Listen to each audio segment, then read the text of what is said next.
there, welcome to 9 to 42. My name's Andy Hillier and this is my complete beginner's guide to valve guitar amps. Now students are always asking me what amp should I buy, and I'm always saying or suggesting valve guitar amps, and they're like, what are valve amps? So this is my video, hopefully to explain roughly why perhaps you could get a valve amplifier. So let's get started. So what do we need an amplifier for? Well, let's just see what happens on electric guitar. Well, when we play a string on the electric guitar, it induces or creates a kind of the signal, the same kind of vibration of the string into a signal through the pickups, which is basically a copper wire wrapped around a magnet, and that creates a little signal. So we've got like this really tiny signal coming out of the guitar. Now if we plug that straight into a speaker, it's not a big enough signal. It's a tiny little signal, so it's not even going to move the speaker.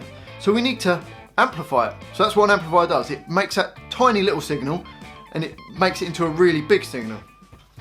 Okay, so shove that guitar down, we don't need that. So to take that signal and make it bigger, we amplify that. And there's two kind of main ways that we can amplify that. We can either do it with transistors, which are kind of little circuit board type things. That's my explanation of it, and I'm sticking with that. And it makes it, you put a signal into the front of it and it makes it bigger. So we can either use those, or we can use valves, which are those little kind of almost like light bulb looking things. If you haven't seen those before, I'll probably put a picture now. There you go, that'll be a valve.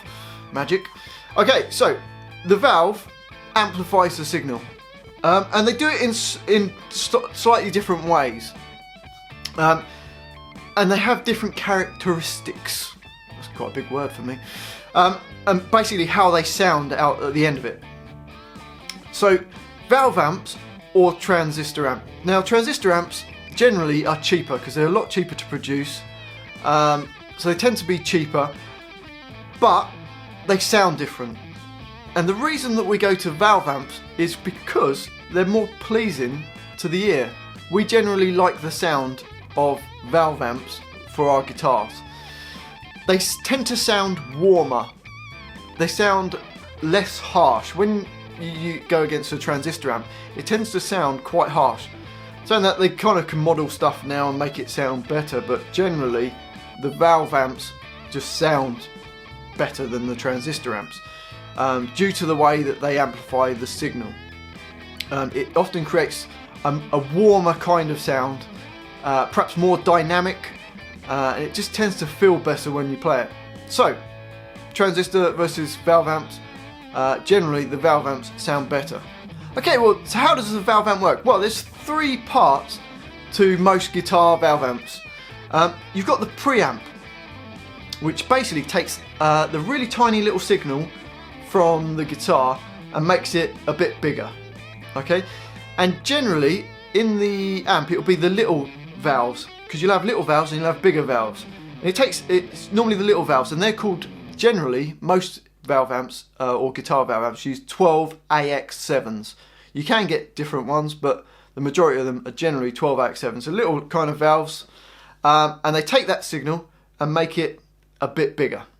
Now what we can do in the preamp stage is we can turn like the volume up, or like how big it gets. We turn it up and kind of overload the valve.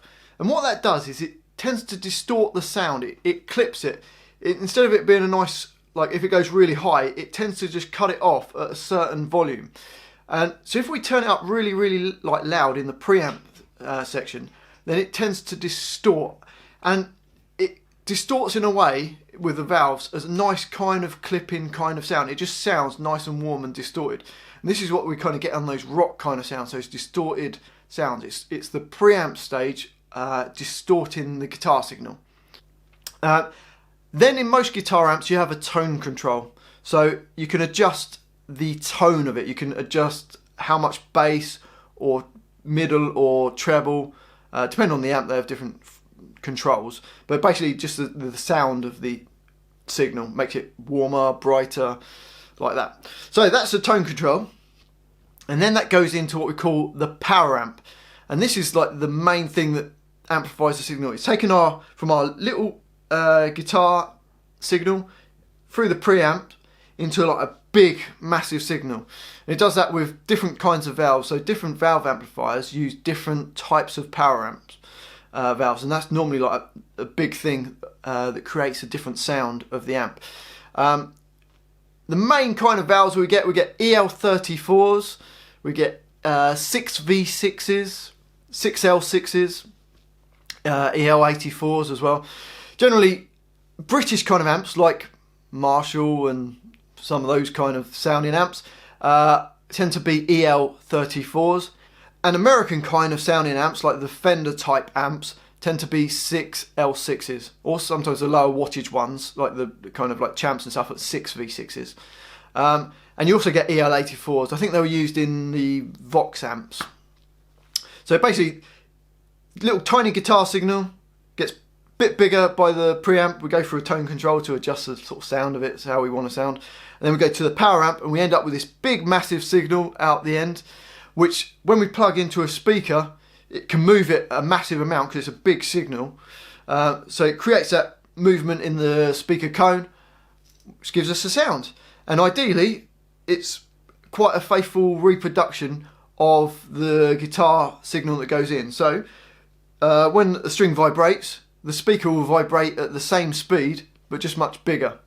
And that's how the valve amp works. It just takes a little signal, makes it much bigger, chucks it into a speaker, and then we hear the sound. And they just generally sound nicer than solid state or transistor amps. Solid state is transistor amps. Sometimes you do get little hybrid amps as well, where you have valve preamps and then you have solid state power amps. But that's a whole different kettle of fish, if you like.